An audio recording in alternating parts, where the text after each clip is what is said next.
Je suis d'humeur romantique cette semaine. Sachez que cela fait 10 ans aujourd'hui que nous sommes ensemble avec mon conjoint. Et donc, pour cette raison, j'ai vraiment très envie de livres romantiques.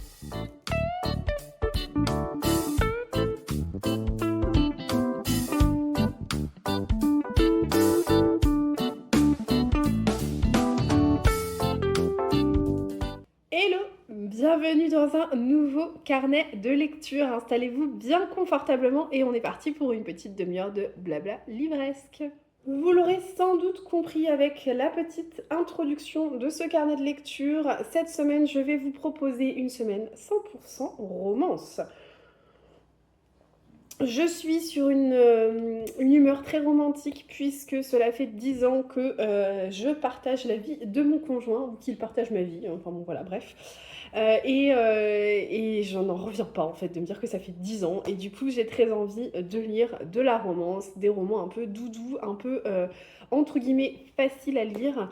Après cette grosse semaine de fresques familiales, de sagas, de romans avec des secrets, où on avait quand même des lectures qui étaient un petit peu plus fastidieuses. Je pense notamment à Une odeur de gingembre et La maison aux esprits de Isabelle Allende. Je me disais qu'une petite semaine 100% romance, ça pourrait faire du bien. Et le programme pour la semaine, c'est bien simple. J'ai décidé de continuer ma petite saga de romance de Morgane Moncomble, qui est donc la saga Season. J'en suis au tome 3. Un printemps pour te succomber. Donc il est grand temps que je m'y mette parce que le printemps commence franchement à... On arrive plutôt sur la fin, hein. Donc je compte bien découvrir l'histoire de Nolia. Je crois que ça se passe aux Pays-Bas. Donc voilà, on va être à fond dans le printemps.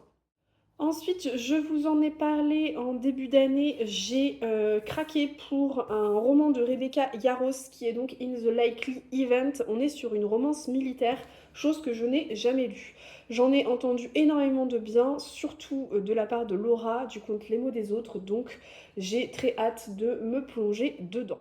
J'ai également très envie cette semaine de terminer une romance que j'ai commencée en version originale, qui est un livre écrit par Christina Loren, qui est donc The Soulmate Equation, qui parle notamment d'un algorithme et d'une appli de rencontre. Donc je suis pas très très loin dans cette lecture, j'en suis à 15 ou 16% il me semble. Donc c'est l'occasion de continuer, de m'entraîner un petit peu à la lecture VO et surtout de la terminer et de vous en parler une bonne fois pour toutes. Et côté lecture audio, j'ai deux sagas de romances qui m'attendent bien sagement. J'ai donc la saga Westwell, le premier tome, qui est donc, si j'ai bien tout compris, une plus ou moins réécriture de Roméo et Juliette. Et j'ai également la nouvelle saga de Hannah Huang, King of Sin. Le premier tome est un tome qui est basé sur la colère. En fait, c'est une saga qui va s'intéresser aux 7 péchés capitaux. Et le premier tome s'intéresse plus spécifiquement à la colère. Et donc, c'est celui qui est dans ma bibliothèque audio. Donc, ces deux livres audio-là, j'aimerais bien pouvoir les commencer, à voir si j'y arrive ou pas.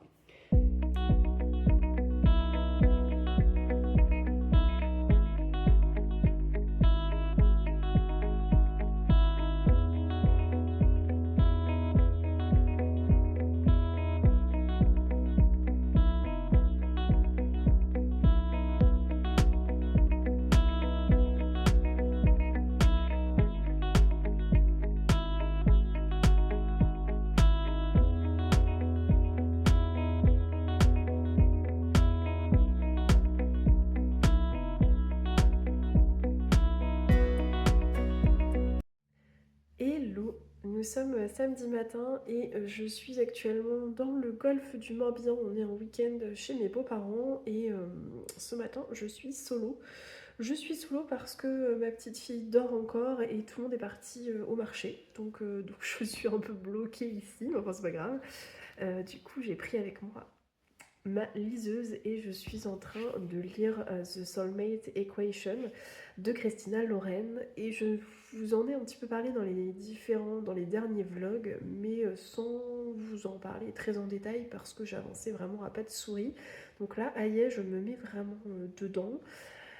J'avançais à pas de souris parce que je suis en train de le lire en VO, donc forcément, on est sur un roman en anglais, donc moi l'anglais, c'est une langue avec laquelle je suis à l'aise, mais je ne suis pas pour autant bilingue, donc ça prend un petit peu de temps, forcément.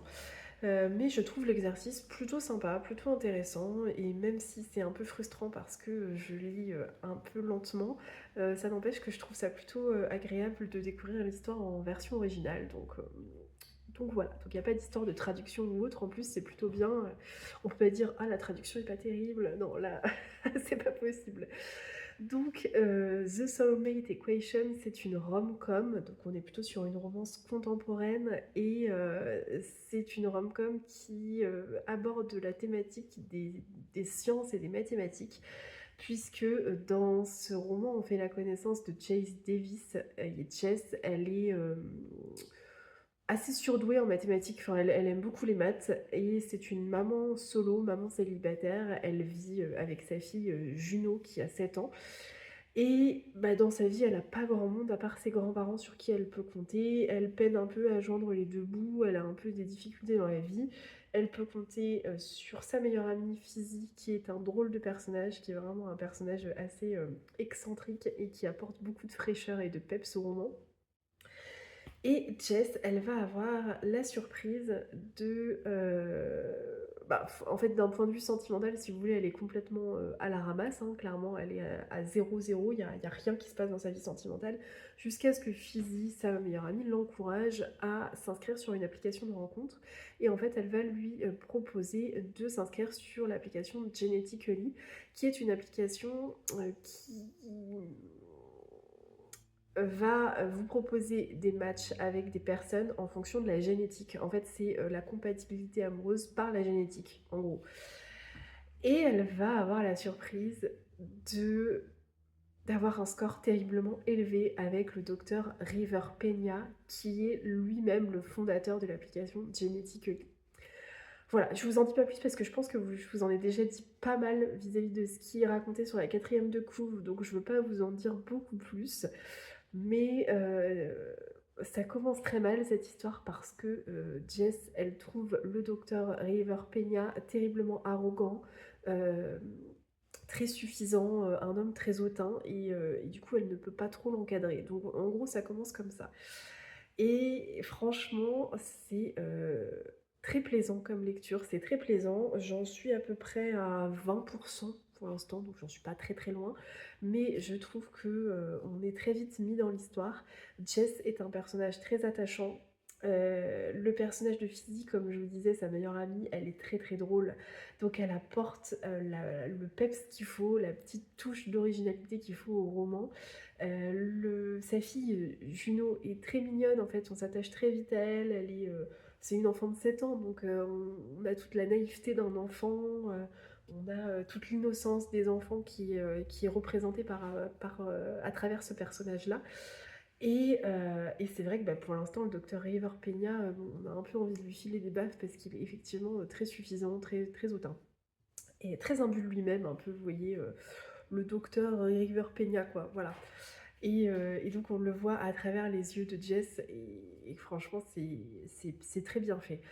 Euh, c'est une rom-com, donc je pense que d'un point de vue linguistique, c'est peut-être plus simple de lire en VO ce genre de roman. Enfin, en tout cas, moi je trouve que les romances en VO, c'est assez abordable, plus que des romans de fantasy par exemple, ou ce genre de choses où moi j'aurais vraiment des difficultés à lire ce genre de romans parce que il y a tout un world building qui est créé et j'ai pas assez d'aisance en anglais pour comprendre l'intégralité d'un world building créé de toutes pièces, donc ce serait pas possible.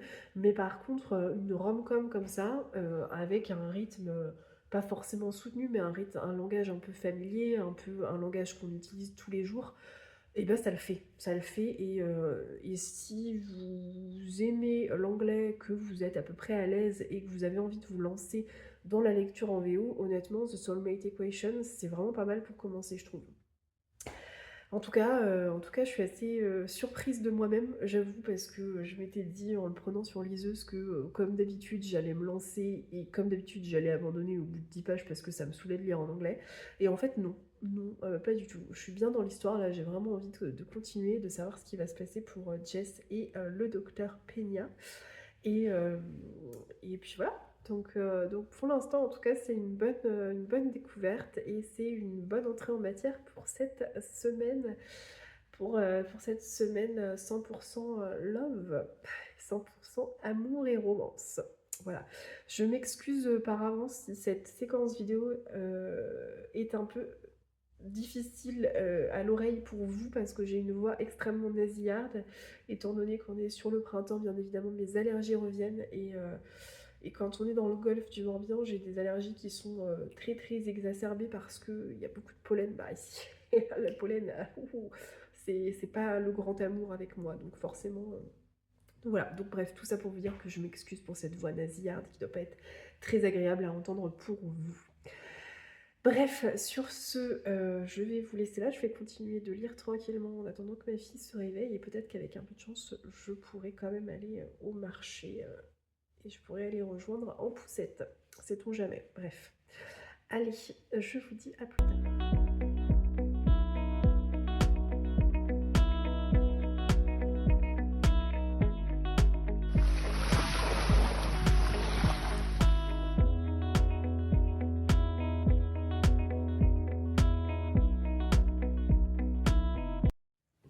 Hello! Ça fait 3 fois que j'essaye de filmer cette séquence et je n'y arrive pas. Donc j'espère que cette fois-ci c'est la bonne. Donc, nous sommes mercredi 21 mai. Je suis en télétravail aujourd'hui et j'étais en train de me préparer mon thermos de thé. Je termine ça et je monte travailler dans le bureau. Je suis en télétravail puisque j'étais en déplacement professionnel à Paris hier et aussi parce que du coup je suis rentrée hier soir tard et mon conjoint a pris mon relais puisqu'il est parti à Paris tôt ce matin et pour le reste de la semaine il y est. Donc je suis solo avec mes petits loulous. Donc ça va être un petit peu sportif. Donc c'est aussi pour ça que je suis en télétravail aujourd'hui, ce qui me va bien. Je voulais vous parler lecture bien sûr parce que étant donné que j'étais en déplacement hier, j'ai pris le train et j'ai pu avancer un petit peu dans The Soulmate Equation de Christina Loren et franchement j'aime beaucoup. J'aime beaucoup, je suis assez étonnée de moi-même puisque je trouve que j'avance relativement bien. Et je ne perds pas trop de temps à essayer de comprendre le sens des phrases et c'est vraiment chouette. Donc je ne sais pas si c'est parce que mon niveau d'anglais s'est amélioré ou si c'est parce que le niveau d'anglais est abordable dans le roman, peut-être un petit peu les deux. Mais globalement, je suis bien plongée dans l'histoire et j'ai très envie de connaître l'évolution de la relation entre le docteur River Peña et Jess. Donc je pense honnêtement pouvoir finir ce livre, ce qui serait vraiment très exceptionnel parce qu'en règle générale, quand je lis de la VO, je commence mais je ne finis pas les livres. Donc voilà, donc là ce serait vraiment top. Et ça me conforte dans l'idée qu'effectivement la romance pour moi c'est pas mal en VO.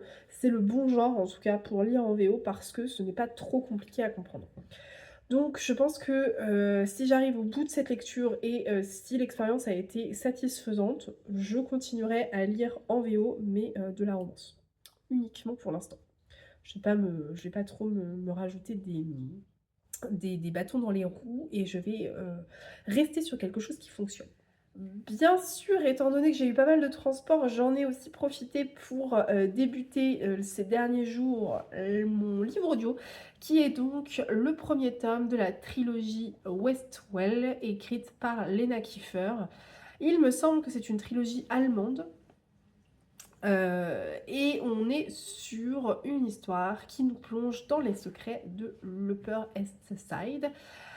2 ans après la mort dramatique de Valerie Weston et de son compagnon Adam Caldwell, mort dramatique qui a été causée lors d'une soirée d'excès, soirée de beuverie. La petite sœur de Valérie revient à New York, Elena. Du coup, Elena Weston vivait en Angleterre depuis tout ce temps et elle revient à New York et elle est bien décidée à faire la lumière sur cette affaire. Elle veut absolument laver l'honneur de sa sœur qui a été traînée dans la boue puisque on l'a directement désignée comme la coupable de leur mort tragique à tous les deux. Sauf que dans cette quête de vérité, Elena Weston va se heurter à Jesiah Caldwell, qui est le frère de Adam. Et ces deux personnes vont avoir une attirance l'un pour l'autre, malgré la haine viscérale qu'entretiennent leurs familles, puisque ce sont deux familles complètement ennemies, deux familles qui ne peuvent pas s'encadrer depuis la nuit des temps, et donc il va y avoir quand même une attirance entre eux. Voilà en gros pour le pitch de départ. On est sur une romance new adulte qui mêle à la fois suspense, à la fois un petit peu enquête, qui mêle également des tropes enemy to lovers, slow burn. Voilà en gros pour vous faire un topo de l'ambiance de ce roman. Pour l'instant, j'aime bien, je me laisse quand même bien embarquer dans l'histoire, je trouve que ça s'écoute très bien. Les narrateurs audio sont très doués, puisqu'on arrive très bien à visualiser à la fois Elena et à la fois Chesaya. Il y a deux narrateurs, un narrateur homme et une narratrice femme, et franchement, on alterne entre les deux points de vue à chaque fois, c'est plutôt pas mal. Après, j'ai un petit peu peur, je vous avoue, parce qu'on est vraiment sur du slow burn, ça prend beaucoup son temps. Pour l'instant, on est très concentré sur l'enquête, ce qui me va bien parce que je trouve ça plutôt intéressant et puis bah, j'ai quand même envie de savoir ce qui s'est passé lors de cette nuit dramatique, donc c'est plutôt intéressant. Mais c'est vrai qu'on est quand même sur quelque chose d'assez lent, on est sur un slow burn et ce qui me fait un petit peu peur, c'est que je me suis rendu compte hier en faisant quelques recherches sur cette trilogie que la trilogie complète se base sur ces deux personnages. Donc il va y avoir 3 livres exclusivement concentrés sur Jesiah et Elena. Et j'ai un petit peu peur que ce soit très long. Donc, à voir ce que ça va donner. Je sais que le deuxième tome est également disponible à l'audio. Le troisième, je suis pas sûre, mais en tout cas, le deuxième l'est. Donc, je sais pas si j'enchaîne carrément les deux. Je me dis pourquoi pas, on verra. Toujours est-il que là, j'en suis à 30% d'écoute, donc j'en suis pas très loin. Je vais déjà laisser le temps, je vais me laisser le temps de bien entrer dans l'histoire et je viendrai bien sûr vous en reparler. Sur ce, je vais vous laisser là parce qu'il faut quand même que je me mette à travailler là, c'est grand temps. J'ai pas mal de travail et j'ai beaucoup de petites tâches administratives à faire, pas très sympas aujourd'hui, que je vais sûrement faire sur ma pause déj, notamment les impôts, hein, voilà. À force de repousser l'échéance, bah, il va bien falloir le faire. Donc voilà, donc c'est pas une journée top top parce que j'ai plein de tâches pas très cool à faire. Mais bon, je vais peut-être pouvoir écouter un peu mon livre audio. Et l'avantage aussi, c'est qu'étant donné que je suis en solo pendant quelques jours, je me dis que à tout moment, si ce soir j'arrive à coucher les enfants assez facilement, qu'il n'y a pas de problème, donc ça c'est qui tout double hein, en gros, je pourrais peut-être avoir la soirée pour lire et j'ai bien envie de commencer Un printemps pour te succomber de Morgane Moncomble. Donc pourquoi pas, on va voir. Toujours est-il que bien évidemment vous allez vite le savoir puisque je vous tiens au courant rapidement.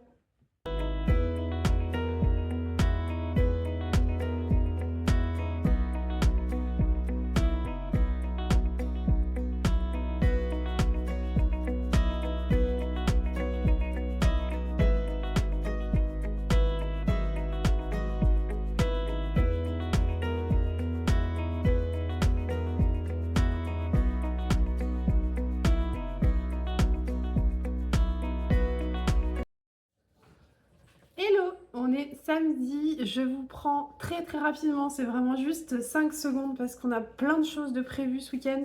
Là on est attendu pour les 40 ans d'une copine, donc du coup on se dépêche parce que l'objectif c'est quand même pas d'arriver en retard, mais je voulais quand même vous prendre 5 secondes pour vous dire que j'ai terminé cette lecture. Je l'ai lu en 24 heures. C'est donc un véritable page turner. Donc c'est le 3e tome de la saga Season de Morgane Moncomble. Je viens vous en reparler beaucoup plus en détail, probablement demain ou après-demain, je ne sais pas encore. Mais c'est très très très chouette. C'est une très belle histoire et qui aborde des thématiques très profondes. Alors je sais que c'est une lecture assez controversée parce que tout le monde n'a pas aimé la manière dont Morgane Moncomble a abordé ces thématiques. Mais moi je trouve qu'elle l'a plutôt bien fait. Après bien évidemment ce n'est que mon avis. Libre à vous de venir discuter avec moi si vous êtes complètement opposé à ce que je vais dire. Mais franchement je trouve que c'est plutôt pas mal. Je ne sais pas, en toute honnêteté, si celui-ci est mon préféré et s'il ne détrône pas Un automne pour te pardonner, qui est le premier tome que j'avais beaucoup aimé. Je ne sais pas. Je ne sais pas si... voilà, je pense qu'en tout cas, ces deux-là sont vraiment au top pour moi. Le second est un petit peu en dessous, même si j'ai passé un excellent moment, mais vraiment, celui-ci, il vient faire de l'ombre à Un automne pour te pardonner. Je n'ai pas beaucoup avancé ma lecture audio, même quasi pas, parce que hier j'étais censée aller au bureau, finalement ça n'a pas été le cas, puisque nous avons eu un problème de voiture, bref, je vous passe les détails. Donc du coup j'ai pas eu trop l'occasion d'écouter mon livre audio dans les transports, tout ça, donc j'en suis à peu près au point mort là. Et par contre, j'ai repris The Soulmate Equation de Christina Loren en liseuse, du coup, que je lis toujours en VO. Et j'avance bien, j'en suis presque à la moitié là, donc encore une fois, je me surprends moi-même, mais ça avance pas mal. Et je suis vraiment bien dans cette histoire, dans cette romance. Et j'ai, je pense, mis le doigt sur la chose que j'aime bien dans cette romance, c'est qu'on est sur une rom-com vraiment destinée aux adultes. Parce que dans ce roman, les deux personnages principaux sont des adultes. Jess est une mère célibataire. Le docteur River Peña est un homme d'affaires qui a déjà sa vie bien toute tracée. Voilà, c'est un homme d'affaires, mais aussi un scientifique. Donc voilà, c'est vraiment deux personnages qui sont bien dans leur basket, qui sont des adultes, qui ne savent pas forcément où ils vont. Mais ça change, je trouve, parce que c'est vrai qu'en règle générale, dans les romances, les personnages sont plutôt des jeunes adultes. Et bon, bah parfois, on sent qu'il y a un peu d'immaturité dans la façon de faire, ils savent pas trop où ils vont. Là, je trouve que on est sur des personnages matures et ça change. Voilà, donc je viendrai bien évidemment vous en reparler quand je l'aurai terminé, mais en tout cas, pour le moment, je trouve que ça se lit très bien, ça se lit très vite. Il n'y a pas de problème de rythme, c'est-à-dire que l'autrice prend son temps pour instaurer l'histoire d'amour, mais c'est ok, enfin c'est pas trop long, c'est vraiment justement dosé, c'est pas trop lent, pas trop long, pas trop rapide, donc c'est parfait. Franchement, c'est très bien, c'est ce qu'il fallait pour cette rom-com. Donc à voir pour la suite, je sais pas trop ce qui va se passer. Clairement, aujourd'hui, je n'aurai absolument pas le temps de lire, mais je pense que j'aurai un petit peu plus le temps demain, à voir comment s'organise notre week-end là, mais c'est vrai qu'il s'annonce quand même un petit peu chargé. En tout état de cause, je viendrai quand même vous reparler, bien sûr, en début de semaine, et je viendrai clore le carnet du mercredi ou jeudi, je pense, pour vous le publier jeudi soir. Sur ce, eh bien, je vous laisse et je vous dis à plus tard.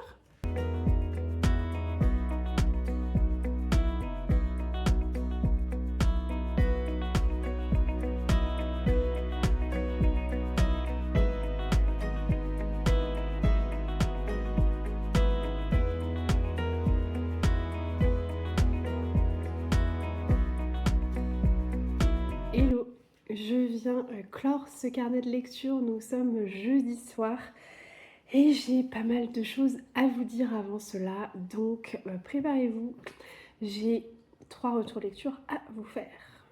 Tout d'abord, le premier retour que je voulais vous faire, c'est ce roman Un printemps pour te succomber, qui est le 3e tome de la saga Season. Je vous en ai un petit peu parlé dans la séquence précédente où je vous disais que c'était un véritable page turner, mais bon, il faut quand même que je vous en dise un petit peu plus parce que sinon c'est pas très drôle. Donc cette fois-ci, cap sur Amsterdam, puisque l'on fait la connaissance de Nolia et de Camille, au printemps, vous vous en doutez. Et après avoir suivi avec un enthousiasme non fin les aventures de ses deux meilleures amies, Lily et Camélia, dans le premier et le deuxième tome de la saga, j'étais terriblement impatiente de découvrir l'histoire de Nolia. Et c'est désormais chose faite. Nolia Kumar est une jeune fleuriste et jeune mère célibataire. Elle est issue d'une famille aisée et conservatrice qui l'a rejetée à la naissance de sa fille Nazina. Et donc elle se retrouve toute seule, elle débarque à Amsterdam, elle ouvre sa boutique de fleurs, mais malheureusement elle va être contrainte de solliciter l'aide financière de sa famille parce qu'elle ne s'en sort pas. Sa famille accepte de l'aider à une seule condition, qu'elle se marie, et de préférence avec Enzo, son ex, qui est terriblement toxique.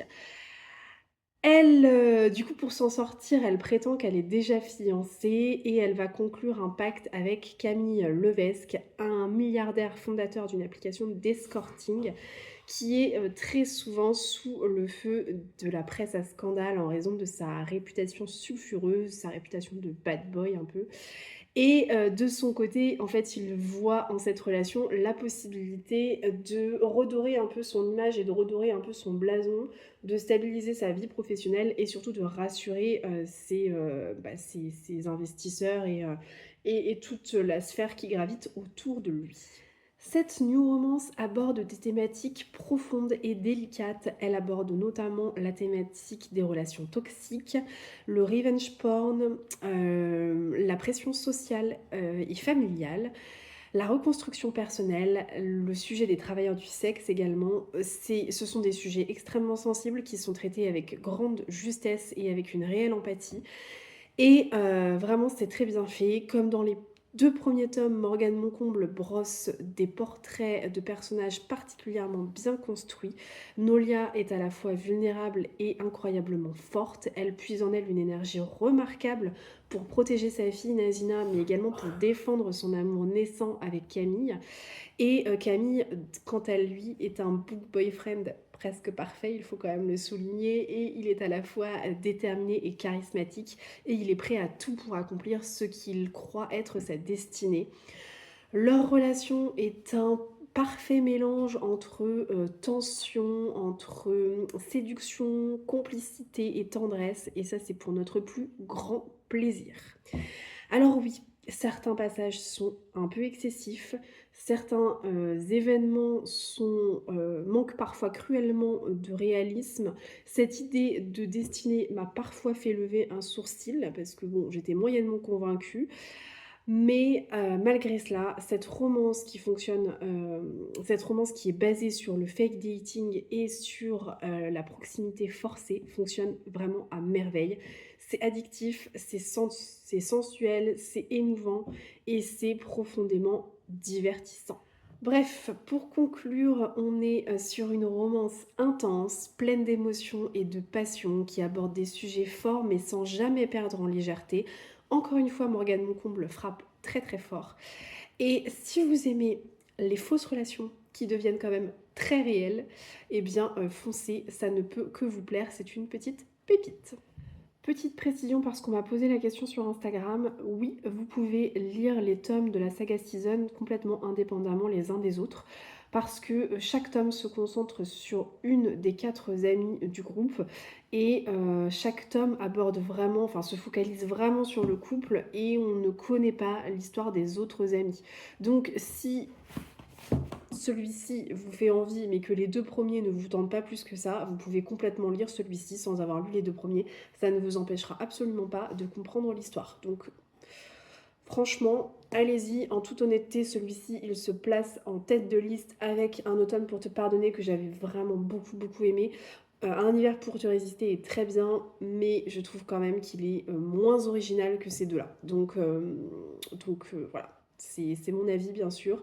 Dites-moi, vous, si vous avez lu la saga, quel est votre tome préféré? Moi, il me reste le dernier tome que je vais lire très probablement le mois prochain.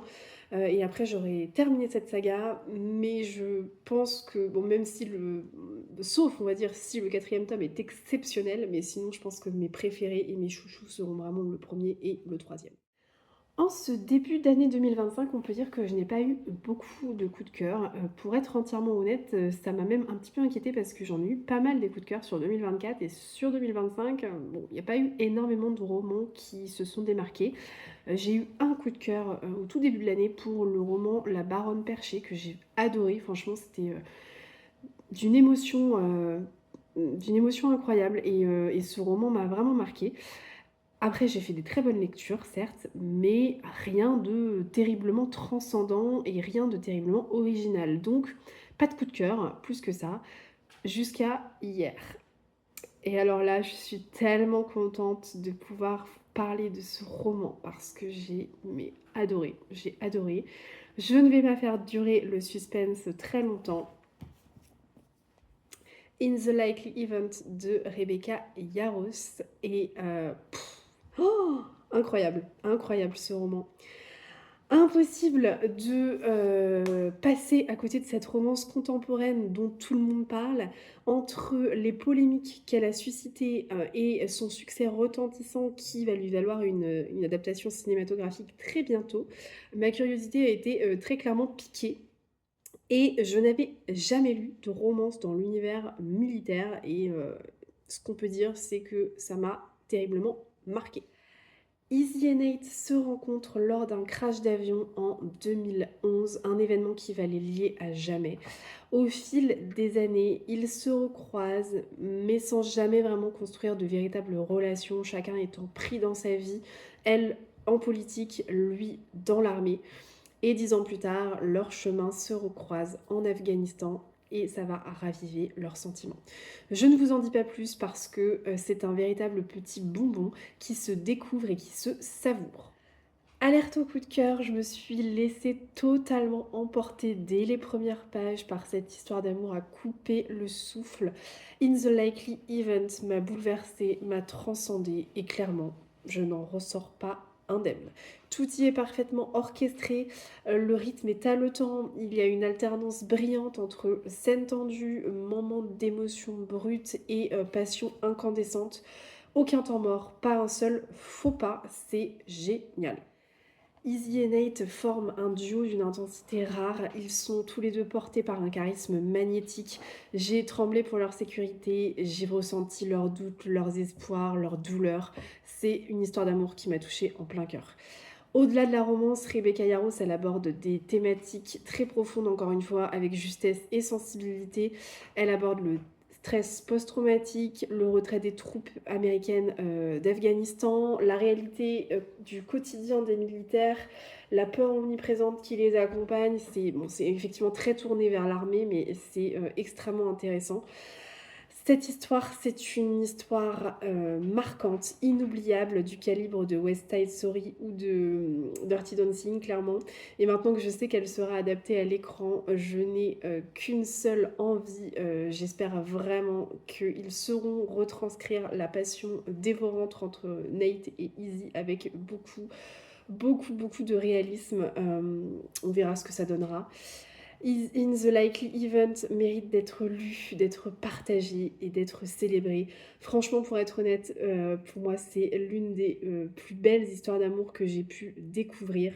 Alors n'hésitez plus et plongez dans cette tourmente aussi dévorante que passionnante. J'espère vraiment que je vous ai convaincu là, parce que vraiment, il faut absolument tout lâcher pour le lire tout de suite. Tout de suite, tout de suite, tout de suite.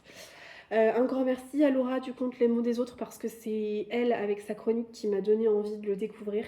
Et on en a discuté toutes les deux sur Insta et on est toutes les deux alignées sur cette romance. Donc franchement, vous en avez sûrement vu que des très bons retours. Eh bien, sachez que c'est complètement mérité. Donc encore une fois, lisez-le.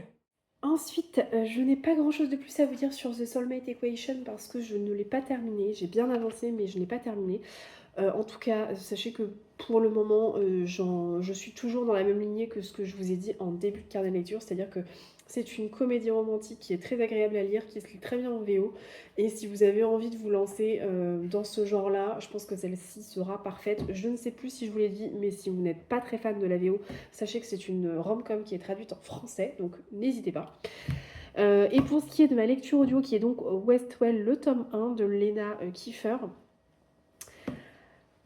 Eh bien écoutez, j'ai bien aimé, mais c'est vrai que, le gros défaut de cette romance pour moi, c'est qu'elle passe après ces 2 là. Ou en tout cas en même temps, surtout après celle-ci. Donc forcément, j'ai trouvé que c'était moins original, moins bien amené, avec un dosage un peu moins maîtrisé au niveau du rythme notamment, et ça l'a moins fait que ces 2 romances que j'ai adorées. Pour être entièrement transparente avec vous, ce qui m'a vraiment déplu dans cette romance, c'est le rythme. Parce qu'effectivement, on est sur un trope slow burn, donc ça prend beaucoup de temps. En tout cas, la romance prend son temps avant de s'installer. En soi, pourquoi pas, le slow burn, c'est quelque chose que j'aime bien. C'est pas le truc que j'adore en romance, mais ça me dérange pas plus que ça. Euh, Là, en l'occurrence, toute la première partie du livre se concentre sur l'enquête qui est de savoir ce qui s'est passé pendant la nuit où Adam et Valérie sont décédés. Donc c'est intéressant, on nous donne beaucoup d'informations sur ce qui s'est passé, on voit bien que Elena elle est à fond dans la découverte de tout ça, elle mène son enquête, c'est assez intéressant. Sauf qu'au bout de 50%, donc à peu près un peu plus de la moitié du livre, on va dire, là ça bascule totalement et toute la romance est centrée, enfin tout le livre est centré sur la romance entre Jesiah et Elena. Et du coup, je trouve qu'il y a pas trop de. Enfin, on comprend pas trop quel est le twist là. Pourquoi est-ce que d'un coup, d'un seul, l'enquête est complètement reléguée au second plan pour se focaliser sur ces 2 personnages-là. Bon, effectivement, on est dans une romance, donc on se doute bien que, bon, à un moment donné, il va y avoir un coup d'accélérateur, mais enfin bon, là, ça prévient pas. On sait pas trop pourquoi, et bim, d'un coup, d'un seul, ça prend toute la scène, quoi. Donc ça m'a un petit peu dérangée. Ce qui m'a ensuite un peu dérangée, ce sont les 2 personnages, parce qu'on est sur une romance plutôt new adulte. Il faut savoir que les 2 personnages, Jesiah et Elena, sont des jeunes adultes. Elle est étudiante, lui, il est déjà dans les affaires. Enfin voilà, ils ont entre 23 et 25 ans, quelque chose comme ça. Et en fait, ils ont des comportements d'adolescents de 15 ans. C'est-à-dire que, sans vouloir vous spoiler, il y a quand même une scène où Elena est retenue, entre guillemets, prisonnière dans la chambre d'hôtel de ses parents parce qu'ils ont peur qu'elle fasse le mur pour rejoindre Jesiah. Donc, bon, pourquoi pas, mais enfin bon, quand on a 25 ans, ça me paraît un peu irréel, quoi. Enfin, un peu irréaliste. Je vois pas très bien quel parent peut avoir autant d'emprise sur son enfant à 25 ans, en fait. Enfin, ça me paraît vraiment... voilà, ça me paraît pas hyper réaliste.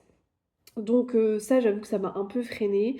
À côté de ça, ça reste des personnages qui sont très attachants. On sent que ce sont des bonnes personnes, ce sont des gens qui ont juste envie d'être ensemble, ça se sent. Il y a ce petit côté Roméo et Juliette qui est quand même assez intéressant, qui pique un peu notre curiosité et qui nous donne envie d'aller plus loin. Mais bon, ça restera pas la romance de l'année. Je sais pas, pour être honnête, si je vais écouter le deuxième et troisième tome. Parce que je trouve que c'est long en fait. Pour une histoire comme ça, pour moi, en un seul livre, ça se faisait largement. On aurait pu aller un peu plus droit au but je suis pas complètement sûre de continuer cette saga. Ça n'empêche que ça reste une bonne romance, un bon slow burn, une bonne romance enemy to lovers. Voilà, si c'est les tropes qui vous intéressent, tentez le coup. Après tout, faites-vous votre propre opinion. Vous allez voir, peut-être que ça va complètement vous embarquer. J'en ai entendu beaucoup de bien. Vous êtes assez nombreuses, parce que vous êtes surtout des femmes, à m'avoir dit que vous l'aviez beaucoup aimé. Donc voilà, si vous avez envie de tenter l'expérience, faites-le. Pour conclure ce carnet de lecture, sachez que j'ai vraiment adoré ces 2 semaines de lecture romantique. Franchement, j'étais hyper contente de lire de la romance. J'avais vraiment très envie de cette ambiance amoureuse, de cette ambiance romantique, et ça m'a fait du bien. J'ai découvert quand même des sacrées pépites, vous l'aurez compris, en première position, mon gros coup de cœur du moment, celui-ci, et vraiment je vous recommande et je vous encourage vraiment à le découvrir. Ensuite, deuxième position, Un printemps pour te succomber. Ça reste la saga Season de Morgane Moncomble qui est très très bien faite, et vraiment je vous encourage à découvrir cette saga. Je mettrai en troisième position The Soulmate Equation, parce qu'on est sur de la rom-com qui est très sympathique, avec une bonne touche d'humour et une bonne dose d'humour comme on les aime. Et en dernière position, Westwell, même si encore une fois, ce n'est pas une déception, ça reste un très bon moment d'écoute audio, mais il y a des petites choses qui m'ont un peu freiné, donc je suis pas sûre de continuer la saga. Voilà un petit peu ce que je pouvais vous dire. Dites-moi en commentaire quelles sont les dernières romances qui vous ont vraiment happé et que vous avez aimé. Dites-moi quelles sont les plus belles histoires d'amour selon vous. Que ce soit en histoire d'amour écrite, donc en romance pure et dure, ou en film. Vraiment film. Moi je crois que quand même en film, mon film romantique préféré, je me demande si c'est pas N'oublie jamais, avec Ryan Gosling et Rachel McAdams. Franchement, ce film, je, je, je l'adore. Et je sais plus comment ça s'appelle, non, ça s'appelle pas Je te promets, avec Rachel McAdams aussi, et comment il s'appelle? Ah, celui qui joue dans Magic Mike. Oh, j'ai un trou. Enfin bref, vous aurez sûrement deviné avant que je retrouve son nom. Et j'avoue que ça, c'est les deux films romantiques que j'adore regarder et je ne m'en lasse jamais. Et pourtant, je les connais par cœur. C'est pour vous dire, vraiment. Donc, dites-moi quelles sont les histoires d'amour qui vous marquent et quelles sont celles que vous préférez. Sur ce, si vous êtes arrivé jusqu'ici, je vous en remercie. J'espère que vous aurez découvert des lectures, que vous aurez annoté votre wishlist. Si vous êtes arrivé jusque-là, n'hésitez pas à mettre un petit cœur en emoji dans les commentaires, comme ça je saurai que vous faites partie des fidèles. Et on se retrouve dès la semaine prochaine pour une nouvelle vidéo. Allez, ciao!